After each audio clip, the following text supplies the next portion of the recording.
what makes the Johnson's Radiator Works so different, and how it gets built right here in Alabama. Okay.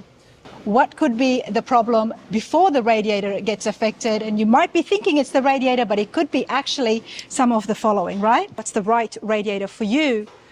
We're going to talk about aluminum versus copper.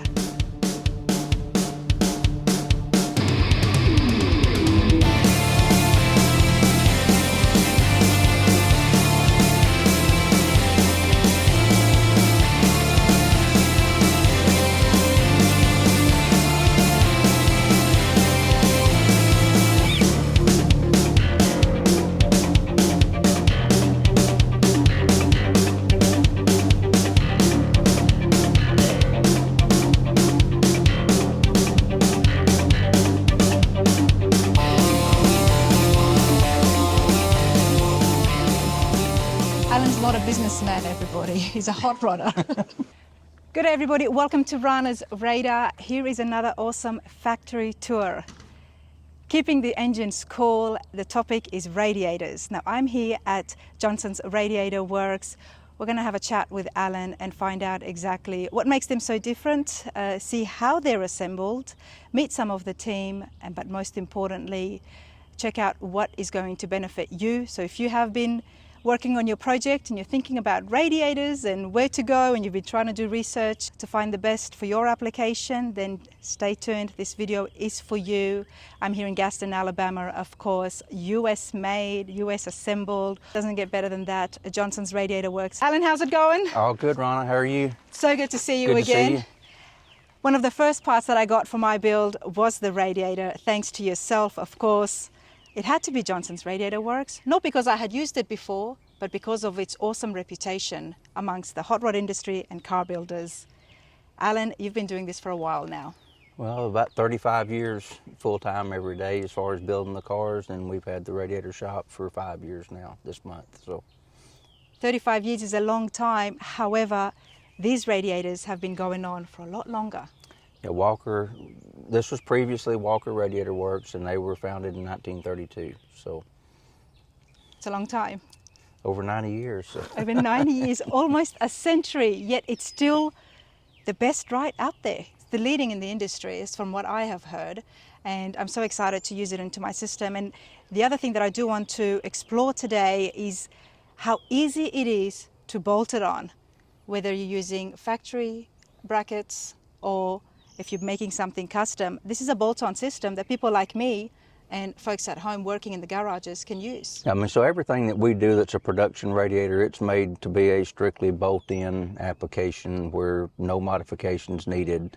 If we're doing something custom, if somebody can provide us with a drawing, we can build to a drawing, or if they've got an original radiator for something that's just an oddball that nobody else manufactures, we can work off of that too. So pretty much anything somebody needs. Anything. And of course, you are able to custom make them because everything is made right here in Alabama. Everything's made in-house except for two parts, the drain petcock and the bung for the overflow tube. We're going to check out all of those things as well as see the process and find out exactly what is involved. I'm excited to be back here again during production hours, Alan. Well, we're happy to walk you around. Let's do it. Thank you. Okay, Alan, there is a lot of different radiators in the aftermarket. What I want to know and emphasize to the folks at home is the key differences in Johnson's Radiator Works. Okay. Well, we can go over a few of those things while you're here today. One thing that to me makes a big difference, hold your hand out. That's the only thing that we don't make from raw material in-house for our radiator. The drain petcock and the bung for the overflow. This is it? That's it. Everything else is from raw material to finished product. So we have complete control over the entire process, start to finish. This is amazing. I mean, obviously, we always talk about and we emphasize US-made parts, products here in the automotive aftermarket, but to have an entire radiator where, I mean, these two little things in between my fingers are the only things that you do not make in-house. Well, that way we have control. I mean, there's nothing that's not a problem for us to overcome. Same thing for doing custom part, a custom radiator. We can do pretty much anything somebody needs, besides a the production stuff that we do that's designed to bolt in with no modifications to the radiator or the car, custom stuff's not a problem either because we manufacture everything in-house. For almost a century. Walker Radiator was started in 1932, and then we bought the company in 21 and relocated it here to Gadsden. And obviously an avid user of the product yourself, you're able to put so much into it and continue on the business. Well, I mean, so I've used this. I mean, the first car that I built for myself, I had an aluminum radiator in, and I had problems. And when I changed that radiator and went to a copper brass Walker, that problem went away. So I've never had a problem. I've never had a reason to try anything else in all the years. And every car that's come out of my shop has had that same manufactured style radiator in it in every car. And no matter what the car, what the application, and again, out of all those years, I've never had as much as a leak. I've never had a car that we couldn't make cool. That's what gave me the confidence to buy the company and go to the trouble that we have.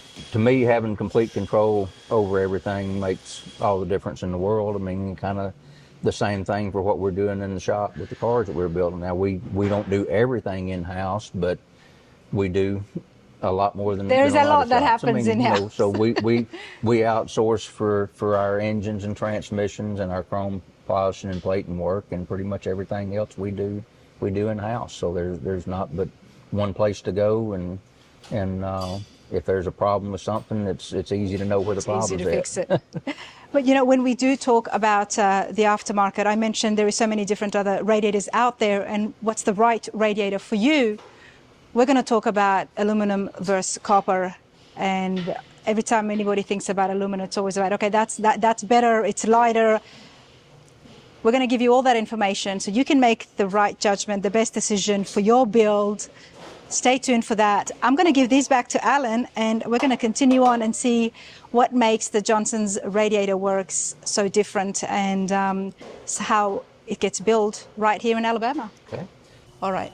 Let's see how these radiators get made, Alan. I am going to pick your brain here. What is the first thing you start off with? And hopefully by the end of this, we can see a finished radiator. Okay. We start off, so the starting point of the radiator is the core. So to get the core, we've got to have fins and tubes. Mm-hmm. So behind you here is the fin machine where we take the copper material. Where do you get your copper from? So this particular material comes from a plant in the United States. So all of our material is sourced from the United States except for our tube material. And the tolerance on this and the material of this is so precise, there's only one place in the world to get it. It comes from the Netherlands. This is run to 6 decimal points. Oh, wow. So it has to be that precise on thickness and width to run through the forming machine and be correct. Everything else material-wise all comes from the United States. Okay, but here is the copper that goes over to this machine. So these are run to the correct fin per inch for whatever application that they're for, and then these have to be hand stretched to the proper length. Depending on the application, it could be between 16 inches to, like the radiator for your truck's 29 and 3/8 on the core size. So this is where the cooling happens. Okay.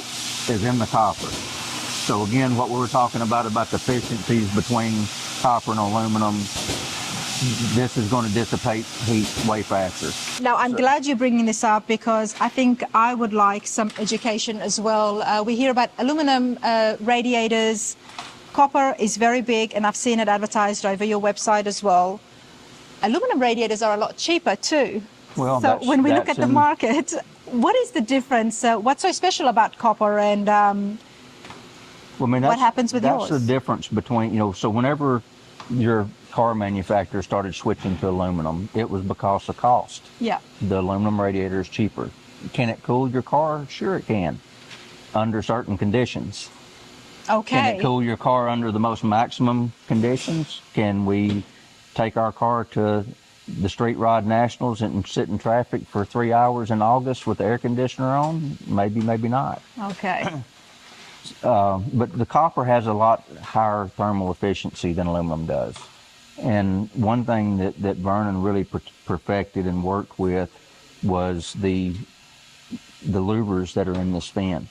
Can I bring this up closer Absolutely. for everybody? So that's changing the air direction as it passes through the core, and it keeps the air from getting turbulent in the core. okay. So if you look back at radiators from the early 50s, it would have been a stacked plate. So that's something they still use in some industrial applications. So it's a sheet of copper that's heavier than this. There's no fin, there's no louvers in the fins. So industrial applications in their radiators, they use copper. Most all Okay. high demand, most efficient is going to be copper. Because obviously they're with the bigger, heavier machines, more heat, hence copper is where it's used. And you know, a $2 million piece of equipment that's running at tens of thousands of dollars an hour, if it's broke down because of a radiator, that's not good business. No, and this is what I really wanted to emphasize. Copper is more expensive than aluminum, and when it comes to you guys doing your research at home and seeing the different radiators out there, a little bit of difference in price, you got to make the right decision. Copper itself as an element, it can withstand heat a lot more higher temperatures, or it dissipates the heat faster. it dissipates the heat. So, or it accepts whichever, it's more thermal efficient. Okay. So whether it's heating up or cooling down, it's faster. It's faster. Yep. Either way. Compared to aluminum. Yep. Okay. So if you look at the 60s, 50s and 60s cars, you can go with a bigger radiator. Mm-hmm. The stuff in the 30s, it can't be any bigger. You're constrained by the grill shell. Yeah. So you can't put a bigger radiator in it. So where Walker would do tests of different fin designs, different tube designs to try and get the most efficiency that he could get within a certain size radiator. Because that was the core support you mentioned. Right, but again, you couldn't go any bigger. So, right. A good example is like a stock 32 Ford radiator, you're around 380 square inches of radiator. The radiator for your truck's 520 square inches. So you're not 50% more, but you've got a lot more area. But we can take that same 32 Ford radiator and we can cut 3 inches out of it, and we can still cool a big block Chevrolet with air conditioning sitting in traffic. So we can cool with about half of the radiator that's in your truck. Yeah. We can cool with that much radiator. And it all comes down to the efficiency and the engineering, I guess, that takes place right here. And so Vaughan started this because when he was working and playing around with the earlier hot rods, he was upgrading the engines. Yep. But now he couldn't put a bigger radiator in there. So and he started to have a look, how do I make it more efficient? Now, where that matters to the people at home or the other builders, like we did a radiator for Roadster Shop last year for a project they had done several years ago. That was the third aluminum radiator that they'd had in it leaking.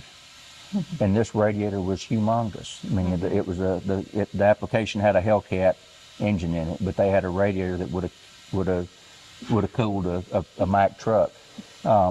We could have been half the size of what they built the core support and everything around that vehicle to fit this massive aluminum radiator to cool that engine that they had to replace 3 times before they put one of ours in it. But that's what they had to have in aluminum to do the same job that we could have done with less space. So now that does make a difference when you're fighting for room.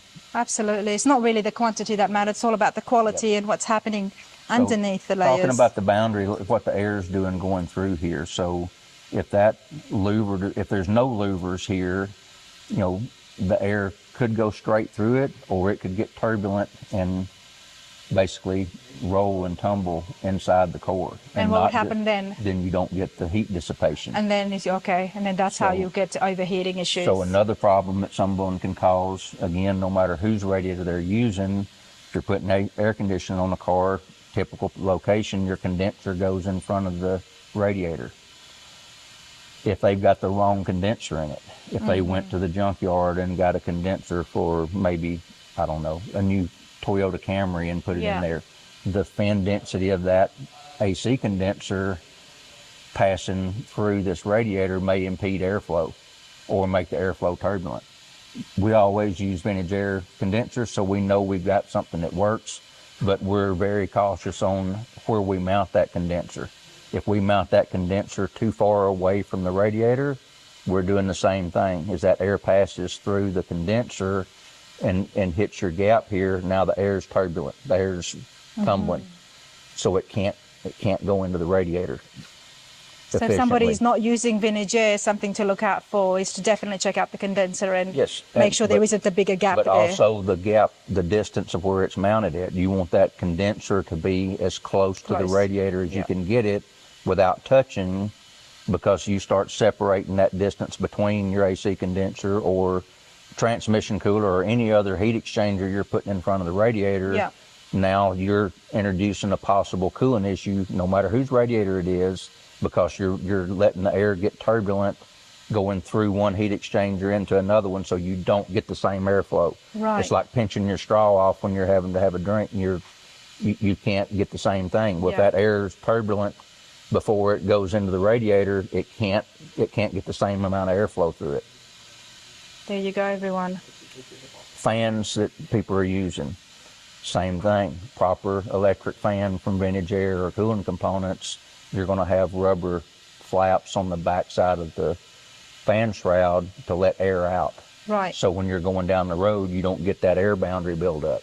A lot of fans a lot of cooling issues I've seen people have, they've got, I don't know whose fan, but there's no flaps, there's no air exits in the shroud, so their car will run cool sitting still, but they go down the road at 30 miles an hour faster and it runs hot. The air can't get through it. The only air can come through is where the fan hole is at, because there's no air exit holes in the fan shroud, and the car will run hotter going down the road than it will sitting still. And I guess that's with a lot of the different things, that all the components inside a car, the drivetrain, everything has to be doing its part for the next part to work. And already you've just given us two crucial stuff that could be causing issues in the radiator. I mean, one is with the condenser. It cannot be too far out, can't be touching it either. But then again, you've got the fan system as well. I mean, there's a lot of different, I mean, you want a system that's engineered to work together pretty much no matter what you're talking about on the whole car. I mean, whether we're talking brake system and having a master cylinder and booster and pedal ratio that suits the size pistons and the calipers or the wheel cylinders or whatever, or a vintage air system that's got a match size condenser and evaporator and compressor with the correct amount of freon in it. You throw one thing out of that system that's not correct, and it's not going to work like it's supposed to. So your cooling system on your car is the same way. It needs to be looked at, not just the radiator, it's everything. It's the water pump, it's the pulley size. If we're talking, an older engine that may have a 1-to-1 pulley ratio between the crankshaft and the water pump pulley, it's having a good water pump that's flowing the correct amount of water. The correct thermostat, the correct pressure cap. I mean, it's everything together. And again, no matter whose radiator you've got, if you don't have proper flow of air and water, you're going to have a problem. You're going to have a problem. And, for us, I mean, we experience problems in the shop. So we finished up a car a couple of years ago, Pontiac station wagon. And I'm not going to mention parts manufacturers, but I get the car running. We're about a week from it leaving to go to Good Guys Columbus. Get it running up to temperature, charge the AC on it. It's sitting and idling, running cool. We're, middle of June, so it's mid-90s. Car's fine. I go down the road and the temperature starts going up. Before I get back to the shop, it's running hot. Right. It was fine at initial startup, so I'm trying to find what's going on, and finally I run the car enough to notice that the belt is running off the water pump pulley, the serpentine belt. So start investigating further. The shaft is moved inside the water pump, and it's chewed the impeller off the water pump. So the water pump's not doing nothing but spinning. So again, we're a few days away from leaving to go to Columbus. I get another water pump here. We prep it, paint it, take it apart, change it. Same thing. Charge the AC, it's fine. Let it sit and idle, it's fine. Go down the road, and it starts running hotter and hotter and hotter. So it chewed up two name brand company water pumps Right. within 30, 45 minutes, and we had a cooling issue, but it wasn't It the wasn't radiator, it wasn't the fan, it wasn't It was the actual anything water else. pump. We got another water pump from another manufacturer, and that car's not had a problem since then. But that particular company's water pump, we had two back to back that didn't last 30 minutes with an issue. So, You know, it matters getting the right products, everybody. I cannot emphasize that enough. Do your research, check out my channel. You know, I am out here just all over the States, and I'm bringing you stuff that has been trusted well, reputable products, and, you know, shops and custom car builders who've tested the products themselves. So you'll guaranteed it's going to work. Make the right decision. If this is a hobby and you're going to be spending so much time and money on it, avoid all the hassle of having any issues. But let's continue along and find out exactly what makes Johnson's radiators the best in the market and why they're leading. we're the only manufacturer that is doing everything in-house. This is the tube machine, so this would have been the same machine that GM or Ford would have had up through the mid-80s. So this has got brass material coming from this end, running off the rollers. It's going through this tube forming section, so it's coming in flat, and then we're getting a formed 1/8 by 1/2 inch tube as it goes through these stations. So at this point here, these have to be adjusted as we're running, as the temperature changes. So we're keeping a tolerance of plus or minus 1/1000ths on this tube height as it's running through. So plus or minus 1/1000th. As it's running through, it goes through a flux station or acid station, and then it goes through a solder bath. So this is going to have 4,000 to 8,000 pounds of solder in it, up to 750 degrees, as it's pumping the solder up into this tray. So your impurities, as the solder oxidizes, all that floats to the top. So this is pumping from the bottom of the tank up, so there's no impurities here as the tube is passing through. We have air wipers here that blow the solder off of it. This is very critical in where we maintain our solder thickness. We're shooting for 0.6 of a thousandths, and our tolerance is plus or minus 1/10. Yeah. Your hair is 3,000ths. Wow. Okay. So we're shooting for thickness here that's 0.5 thousandths. How do you ensure that? I mean, This is a constant check. So again, this is where quality control of what we're doing comes in as we're running. And this is running 250 foot per minute as this is coming out. So we're checking that continuously as we run this machine. That's every 5 to 10 minute check to make sure we've got the proper amount of solder on the tube. And I'll tell you later why that's important. okay. This is the cooling station. So this is pumping water with a oil additive to it to cool the tube, quench it as it's coming out of here at 750 degrees. This is cooling. Then this is a straightening station. So the tube's running through there, because as it gets hot and cold, it's running through these rollers and straightening it, so the tube can't have any curvature to it in either direction. It's got to be perfectly straight, perfectly true. As it exits this station, it goes through the cutting station, and so it's cutting the tubes to the length that we need them to, and this is accurate within 2,000. So this is plus or minus 2,000ths. So again, we're holding tolerance less than a hair thickness. Wow. On that. Most of our tubes we run to the length that we need for all of our popular radiators, but for all of our custom stuff, we have a long length of tube that we can custom cut to whatever length we need to at this place. That is something I was going to ask you on.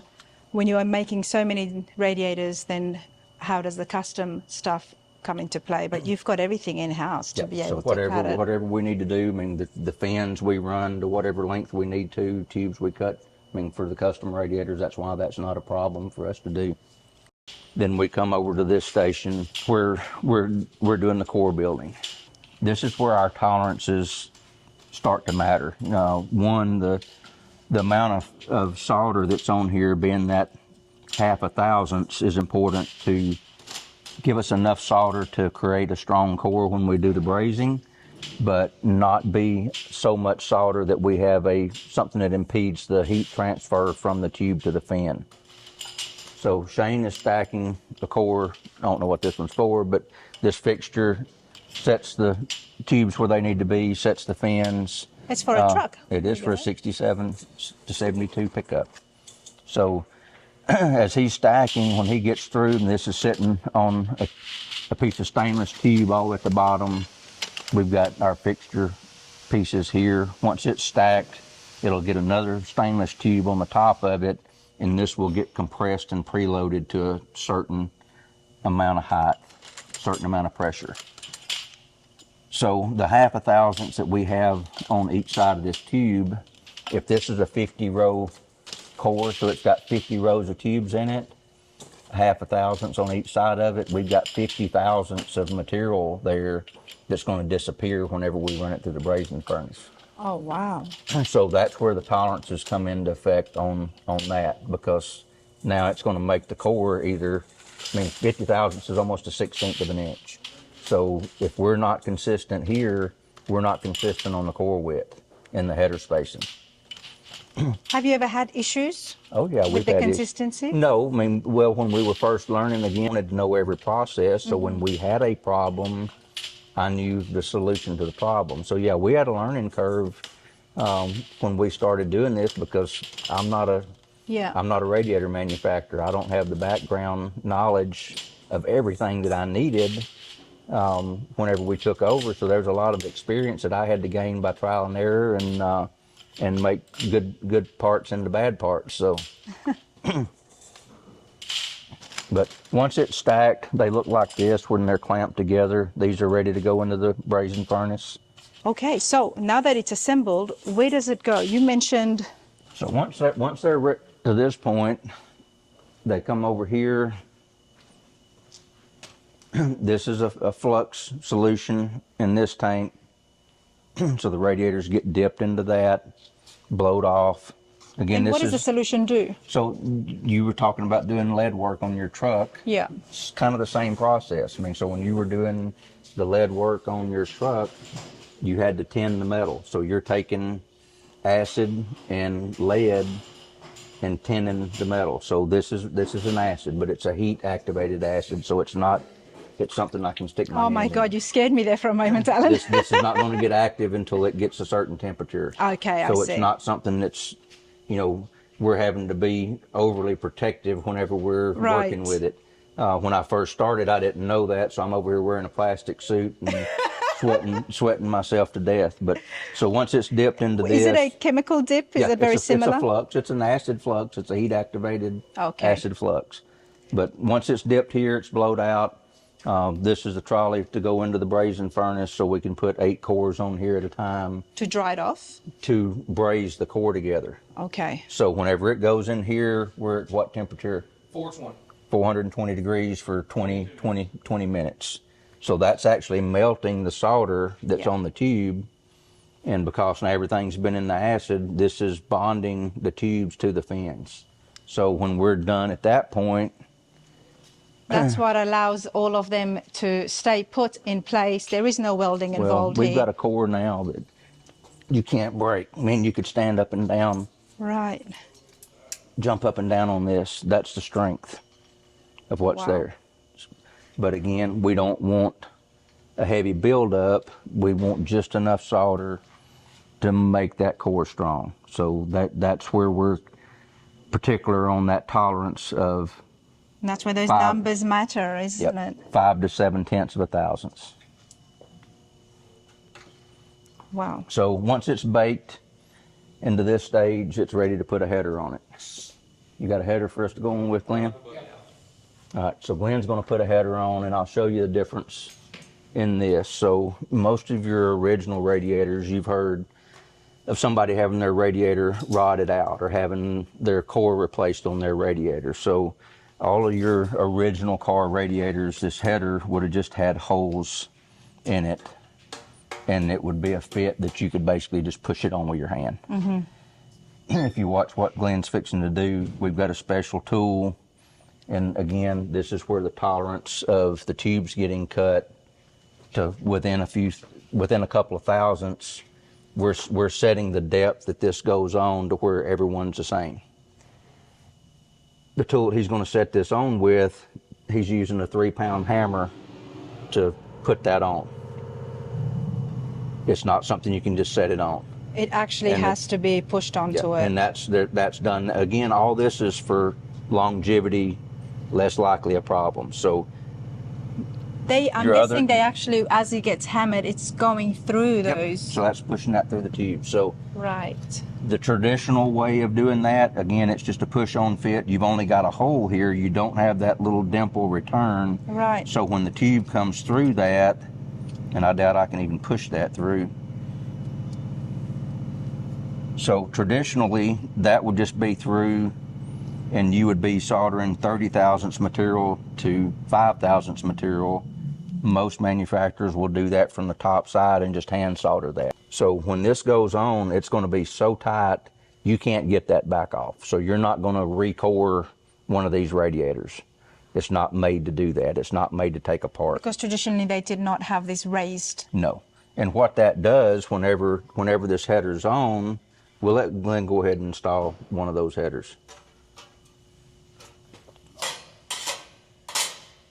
Always kill outside rows on our cores. So that's something that's good information for everybody, especially if you're using the outside flange to drill to mount your fan to. The outside row of tubes are always dead on our radiators. There's no water in them. So that's why you can put screws through that. You're not going to damage anything. You're not going to hurt anything. Okay. So he can't push that down by hand. Wow, I do like this tool. Let's have a look at here what you guys have made. That goes right into position. So when you are hammering, you hammer on top of the plate, I'm guessing. Yep. Yes.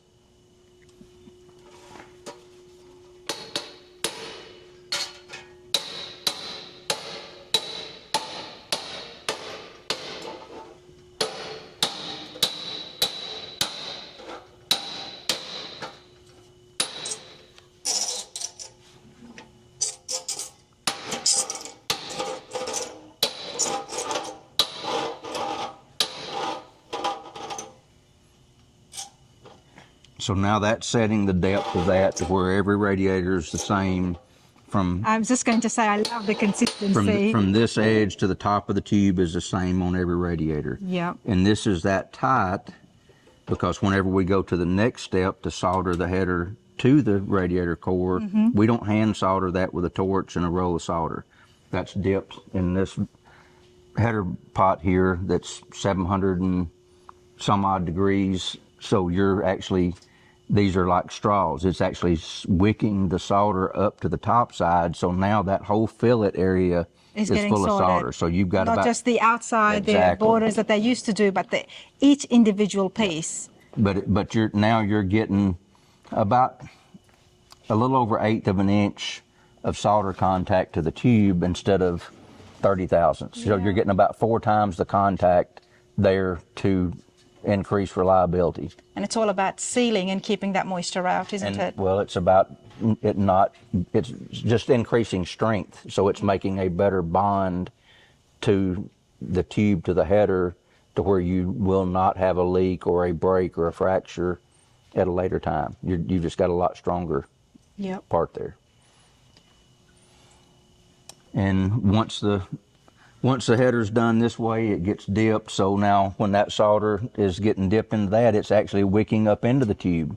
So very tedious process and very particular process of how that's done. You're having to introduce that because now you've got something that's room temperature going into 720 degrees. So if you just go set it in there, you're going to blow solder to the ceiling and get rained on solder. So when this is getting done, you have to kind of start with a corner and introduce that slow to let the heat come in. There's a bar running across this. That's it. So the solder's kept at a certain height. So once you slowly bring that in, then you can set it on that bar. And it's only going in about 1/8 of an inch and pulling that solder up to it. So once that's done, you got to gently come out and go to this station. So when this is on, Alan, what would I expect to see? Hot. Just heat? Just heat? Yeah. Smoke? Okay. It's not like that's a belt where it's going round and round. Okay. No, this is that's a hot job. Yes, sir. One most people would like to avoid, I'm guessing, in here. Okay. But you have to blow the tubes out after that. So you've got solder actually inside the tubes, and while that's still molten, it has to be put here, and you blow through all the tubes to blow the solder out of the tube. Not just US made, but handmade, and each process, there is so much involved. It's just to do the process the way that we do it. It's a fine line to keep the repeatability and the dependability of what's there. I mean, if you're watching this at home, if you've ever wondered, why is Johnson's radiators, why are they more expensive? I can get this other one and save myself a couple of $100s. This is why. This is why, because of each process, each step, and how much detail is involved. Not to mention, you're getting a sorter from the Netherlands and the top copper as well. These are the things that make the difference, isn't it, Alan? The tube brass comes from the Netherlands, but no, everything's a particular process all the way through, and it's been a proven method, and it's been a proven product for me for 35 years. So I need to follow that process. Oh, I'm so glad you are, because we don't need good products going anywhere anytime soon. And what happens after? Once the core is built, then it goes to the assembly station, bracketry put on it. It gets pressure. This 100-ton press here. There's different tooling here that for all the different style tanks that we do press. But that just makes it to where we can have this in one piece for the production and for the looks of it. So, all of our stuff from the T model forward up to the 40 forward, we've got a tank that looks like an original tank. Whether we're talking a Tri-5 Chevy or a 63 Ford or whatever, all of our tanks are a smooth look. There's no disadvantage to that. I mean, for our builds in the street rods and resto mods, that's more of a clean look. Yeah. If a guy's doing a nut and bolt restoration or a NCRS restoration on a Corvette, then, he's probably going to want that original looking style tank. But if somebody's wanting the best radiator that they can get, we can supply that for them. Whether if you're sitting at home, whether you've got a Camaro or a Fox body, Mustang, or whether you've got a Model A. What our radiators are, they're made to be a bolt-in.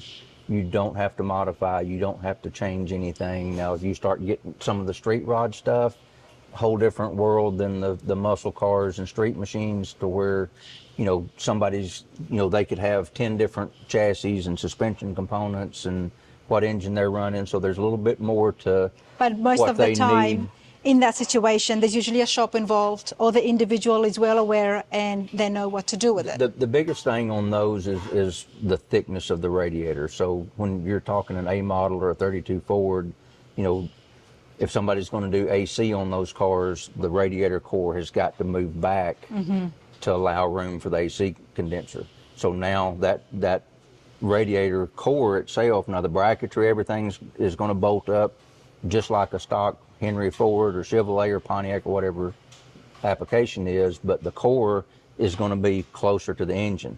So they're losing that 3/4 of an inch for adding the AC. Now we got to talk about getting a fan in there that's going to cool properly, and that's where we see the most problems with people building a car in the 30s and 40s. You don't have, like your truck, you could lay down between the front of the engine and the radiator. Well, a 32 Ford, you're fighting for an 1/8 of an inch or a 1/16 of an inch.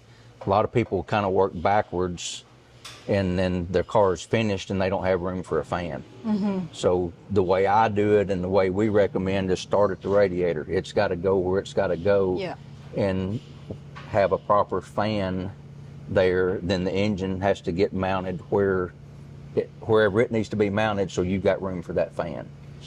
That's where we see most people have the problem, is they've got a car that's finished and they've never had the radiator and the fan and the motor. They've never had everything in it together all at one time Yeah. to know I don't have room for a fan, or I don't have room for a proper fan. And of course, nowadays, anybody who's doing a restoration, they want to have AC. They want to be able to drive their hot rod.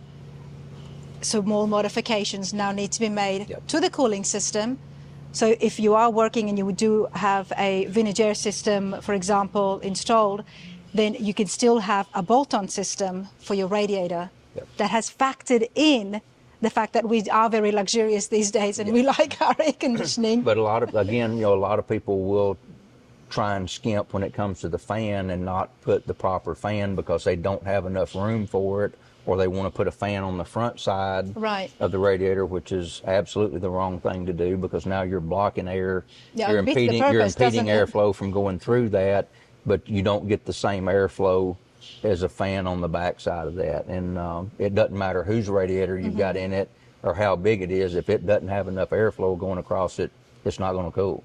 I mean, at some point, you've got to have airflow. So you could put a radiator in it out of a Peterbilt truck, and if you don't have airflow, at some point, it's going to be hot. So, Alan Johnson, everybody. This is what I love about doing these factory tours for you guys at home. The product is well known. We hear about the name, and exactly why it's so popular is what these videos are about, so we can get a chance to meet the people behind it, the owners, and just get cool advice like that for everyone working on their stuff at home. All right, Glenn, what have you got? Well, it's take the 32,000 stick brass that comes in without the ribs. We cut it to length for whichever tank we're building, and then we have a die over there that we put the ribs in for reinforcement. So now we're going to process the tank for a 32 Ford Chevrolet. Let's have a look.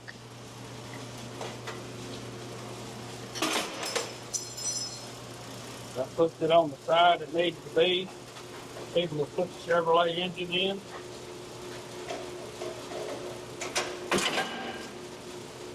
How, is that already set up to the exact measurements on where it needs to happen? Yeah. Okay. Set up to the exact measurement. That's where the petcock goes. The drain that.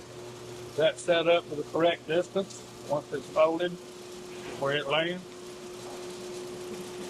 And right here, we're going to notch it. This notcher does a square tank and an angle tank.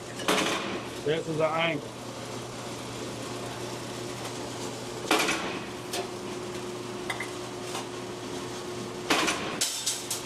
We're going to do all four corners.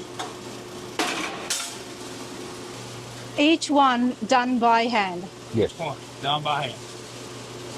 So this is typically on all the downflow radiators. Now, occasionally we will, if we're doing for some custom cross-flow radiators, we'll do a fabricated tank for the sides because that gets us another 2 inches of core. So if we've got something we're trying to get more capacity on, and then we can do these any length that we need to. You know, where the stamp tanks were set to what we have dies to do. These we can do any length, whatever we need.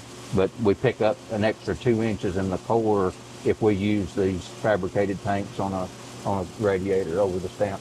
And how does that benefit by getting those extra If it's something that we're needing more room for, so like, just like what we're talking earlier on some of the cars that we're doing the built-in heat exchangers for, if we're trying to get more capacity out of that radiator for that reason or whatever somebody might need, we can pick up another 2 inches of width. So if we've got a 20-inch tall radiator and we pick up 2 more inches, we just picked up 40 square inches of frontal face on the radiator, or 110 cubic inches of core. I love it. Is the compatibility? It's it's very compatible. Okay. All right, Glenn, where are we off to next? Okay. Right, this is a manual brake. We brake all all sides, a 1/2 inch. Turn the ribs a certain way.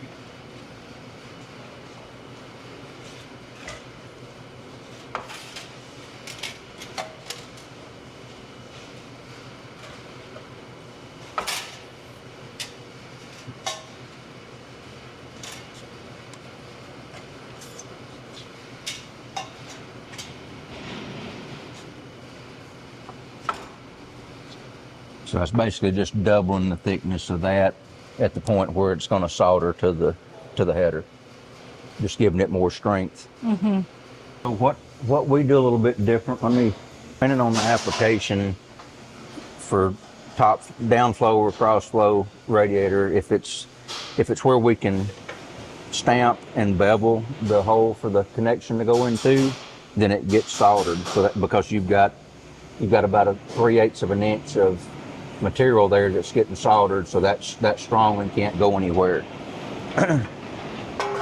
On the bottom tanks, where most manufacturers will solder the seam up, it's just an area that you could have a chance for a leak, once a car gets a lot of miles on it. So after this is spot welded, we silver solder braze that seam up. That's what Jason was just doing Yes. now. And same thing for the lower hose connection. So where your lower hose connection goes into this tank, the tank's not tall enough to do the return flange to solder. So we also silver solder braze the lower connection in.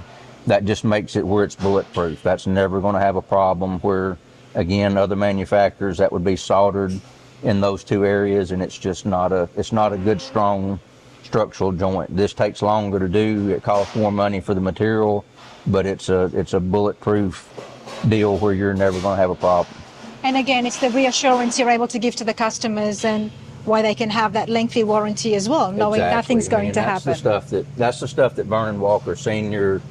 started, in the 60s, where he was driving his street rods and building the radiators. He had, all these people that were going to the NSRA events that were driving the cars. So if there was something that was a problem, a weak link, even on an original radiator, if the original bracketry was, say, 16 gauge material and it was something that would fail, in 20 or 30,000 miles, then he would go to 14 gauge material or 12 gauge material, or make whatever revisions needed to be to where now this is a part that, you're not going to see failures till it's 350,000 miles or 400,000 miles. You might see a problem, with several 100,000 miles, but not with 10,000 miles. So anything that was a weak area, if he's seen a way to improve it, it got improved. So we're just continuing his same process and proprietary tooling and proprietary way of building and doing things. We're just continuing the same thing and applying that to the newer models that Walker never done.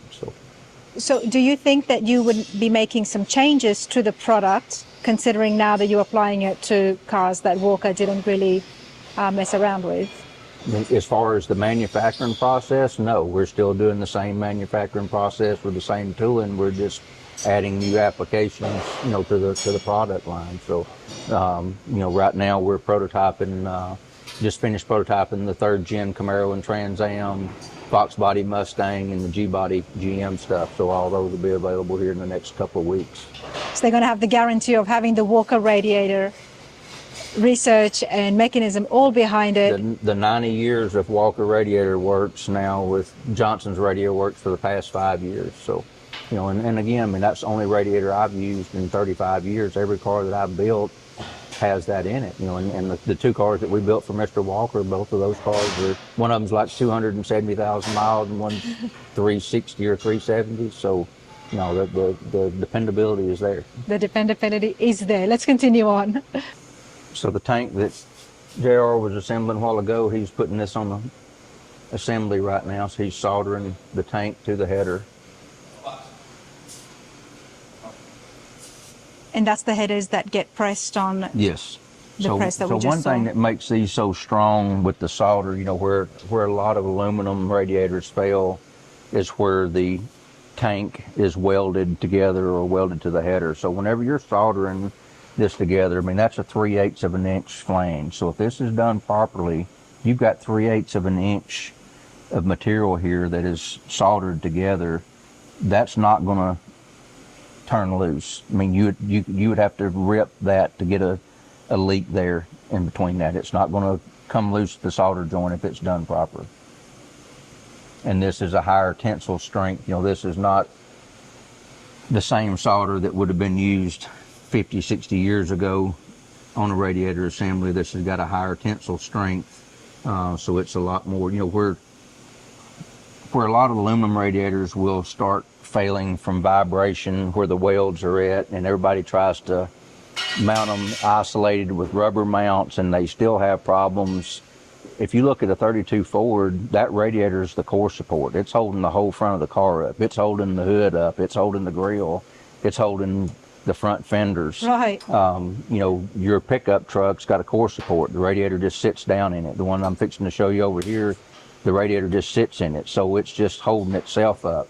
So if this radiator can hold the whole front of the car up and twist and flex because it is the core support, not leak, you know, you get to the 50s and 60s cars where it's mounted in a core support, and it's literally, you know, it's something that you're never going to see a problem out of. The soldering plays a big part, doesn't it? Yes, and that's definitely an art form. So like the first 560 radiators I assembled myself because I wanted to learn the process and how everything was done. And not the first 50, not the first 100, the first 500. 560. But learning how to do the solder process for me was one of the more difficult things I've ever done, and trying to make it look good and do what it's supposed to do. The first one I put together, I'm ashamed to say how long it took me, but and it looked terrible. I mean, I had to grind and smooth. It pressure tested. Why was good. it so important for you, Alan? Sorry to cut you off. Why was it so important for you to make the first 500? I wanted to know the processes of everything in here. I mean, this isn't my background. I knew nothing about manufacturing a radiator whenever we moved everything here and set up the equipment. So I wanted to learn every process that there was from start to finish on building a radiator. I felt like I had to know that to know that the product going out the door was done to my satisfaction. Obviously, you are a customer of Walker Radiators. What would have happened if you didn't buy it? It would have probably all been scrapped and gone away. I mean, that's kind of what led to where we're at today. I mean, when we got notified that Walker was closing the doors, I mean, my first thought was, what are we going to do for radiators? I mean, you know, this has been one, you know, problem-free thing that we've had, you know, at that time, you know, 30-something years. This is one problem-free product that we've never had an issue with. Who are we going to go to? What are we going to use? Alan's not a businessman, everybody. He's a hot rodder. He's a car guy. So you hear that news that, you know, it's fortunately Walker couldn't do it forever, of course. You're like, what are we all going to do? So you decided to go and buy it. And what I love the most about the story and the beginnings and the continuation, I should say, of the radiators here is that it's come in and it's come from an absolute passion that you needed to make this work. You didn't come and buy the product to make some money. You came in because you wanted to save it. Well, I mean, I did want to save it, and I did want to continue the product because I didn't want to see it go anywhere. But eventually, we do have to make some money with it at some point. Of course. to make it work and make it continue on. But, you know, I felt like I had to know all these processes. I mean, and I wanted to. I mean, I wanted to know, you know, if I'm coming through right now and I see a problem with something, if I didn't know the processes and what needed to be done, then I'm of no use over here. Right, right, absolutely. I'm not an office guy. I'm in the shop. I want to be doing. I mean, that's what I started this for, because I enjoy the process. I enjoy the work as far as building the cars, and this is the same thing here. I mean, I wanted to know how to do all of it. I wanted to work the equipment. I wanted to experience what all was there with it. So, which is why, I mean, you know, Johnson's Hot Rods, everybody, you have to check out the shop tour, and obviously so many outstanding awards. You don't just build the cars, you know, you make the brake parts for it, you make the wheels, you make the suspension. So when it comes to building something and making sure it's done right, we've definitely got the right person behind the Walker Radiators. But I'm here and I'm fascinated, and I love the fact that you are able to explain to me on what is it that makes this so popular, and why is it that I'm hearing the name over and over again. And of course, this is my choice for my cooling system for my truck is definitely Johnson's radiator. But let's continue on and find out exactly why it's right up there. For me, you know, I never took the opportunity to visit Walker through the years, because I mean, I didn't need to know how the sausage was made. I just needed to get some of it. Not everybody's like me, I guess. but you know, so all these things that I've learned through the years of what, you know, now what made Walker different, what makes Johnson's different today, now I know all those reasons. I know the things that makes a difference between what we do versus what other competitors do, and what makes our radiators last and not have a problem. We don't have the phone calls of, my radiator's leaking or this doesn't fit or whatever, but now we do have the customer support for helping everybody at home with whatever they need help with. Let's talk about warranty, because I've seen some online, and honestly, most warranties is maybe a year or so. Well, that was something else that I wanted to do different. So for me in my shop, I try and use the best products that I can, no matter what the part is. And obviously at some point you're going to have a problem no matter what it is. Yeah. And to me, it's the service behind the sale that makes the difference. I'm not buying somebody's part, I'm buying their service. Right. I'm buying them answering the phone when I call and I've got a problem with something and I'm fixing to leave to go to an event and I got a problem I got to figure out. That's what I'm paying for. And when a company doesn't answer the phone or doesn't have that service, to me, that's not a part I want to use. So for me, it's important that if somebody calls Johnson's Radiator Works or Johnson's Hot Rod Shop, unless it's at lunchtime, somebody's going to answer the phone.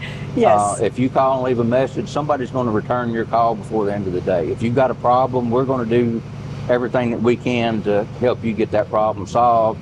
If somebody calls us and they've got, don't care whose radiator it is, if our first question we ask, they're running hot, we're going to go through a series of questions to try and help find what their problem is. Because they may have a radiator that's cooling and doing their job, but they may not have a good fan on the car. They may not have an adequate fan. They may have, a thermostat that's hung up. They may have one of the convoluted chrome radiator hoses that everybody likes to run because they think they look cool, but they kill your water flow. They're making the water flow turbulent. They're making the water flow restricted. So we'll try and walk somebody through the steps to find what their problem is, because the last thing I want to do is sell somebody a radiator for a finished car and then them call back the next day saying my car's still running hot. If they've got another problem, I want to find that problem before we sell them a radiator. So that's done. Then they're thoroughly cleaned, washed inside and out after the final assembly and pressure test. Then they go into a drying oven to where we get all the water residue out of and off of the radiator. It's a drying oven. I thought it was a powder coating oven. That's where I got that. That's just strictly a drying oven. One thing that we have seen problems with where people put, you don't want to powder coat a radiator. Powder coating is too thick and it's going to impede heat transfer. Doesn't matter if it's aluminum, copper, brass. Doesn't matter the material, you're impeding the heat transfer if you're putting too much material on it, be that powder coating or paint. Yeah. Your core, you want as thin a coat of whatever paint you're putting on it. Our typical process is either one coat of a acrylic enamel over the fins, and that's a light coat in 4 directions because you can't just spray straight on. You've got to hit it at angle to make that do. But we'll either do an epoxy or an enamel over that, but you want a thin layer over the core. Tanks and brackets, you can do whatever you want to do with, but the core you do not want to paint build up on. Well, that's good advice right there for people who do want to have it in the raw and finish it themselves. Then they go through quality control inspection again and prep for paint. And then, so like a lot of the shops that we build for, they want the radiators raw so they can paint whatever the underhood is to match what's under the hood. Everything that we ship out otherwise has got a black semi-gloss enamel on it. Yeah. Then after that, they go through a drying area and they're ready for packing. Packing is another thing that for us is a big deal because we don't want a customer to get a radiator and have damage on it. So we go to a great pain doing the packing, and a lot of expense that somebody's paying for is the box and the packaging. So if you like your parts product and you're passionate about your build, the packaging plays a big part. Well, I know I again, love it when I open up something and I know it came exactly like from the factory. If I'm getting a part in today on Friday and I'm going to work on my car Saturday and it comes in damaged, I'm not going to be a happy camper. I want my part to come in like it needs to be, so they're going to show you what we do to package now.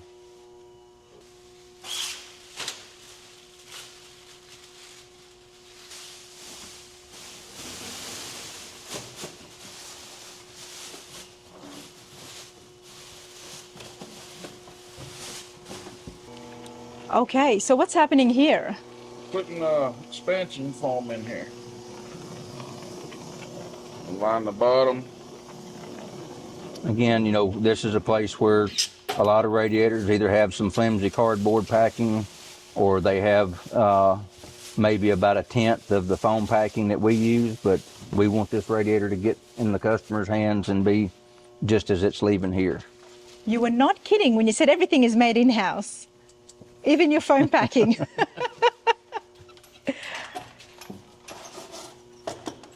Because, of course, that packaging, everybody, forms to the shape of the radiator and really just keeps it in place. And it hardens over time. I've had mine for 2 years now, and I can say there's been absolutely no issues.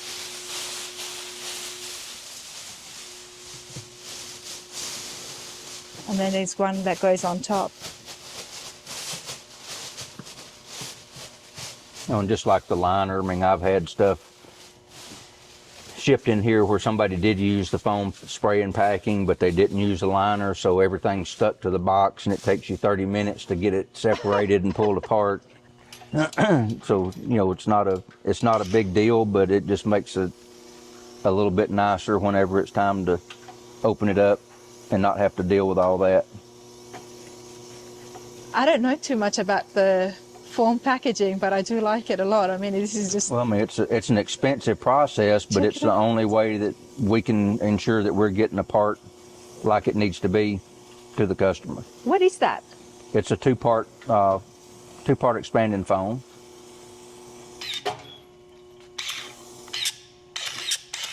It's about $6,500 for a drum. Definitely not cheap. Can I touch it? No, it's hot. It's hot and it'll stick to Yeah, you. you feel that though. It'll get stick. Oh wow, it is warm. No, if you stick your finger on that, you're going to wear it. It's like urethane or... Oh right, Yeah. okay.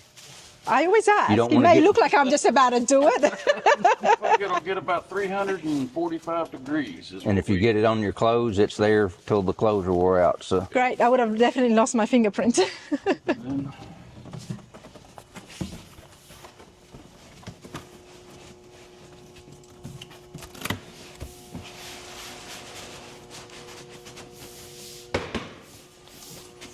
Alan, you don't have a big staff here. no, we've got 5 people here in the radiator shop doing everything, but that's enough to keep up with what we're at this point while we're ahead of everything on production and then in line. We're do good with where we're at. So But it's good as well because you know there's not so many different hands involved as well. That's pretty cool. Okay, check that out. This is how you would get it, and this is how it gets delivered to your house. yep.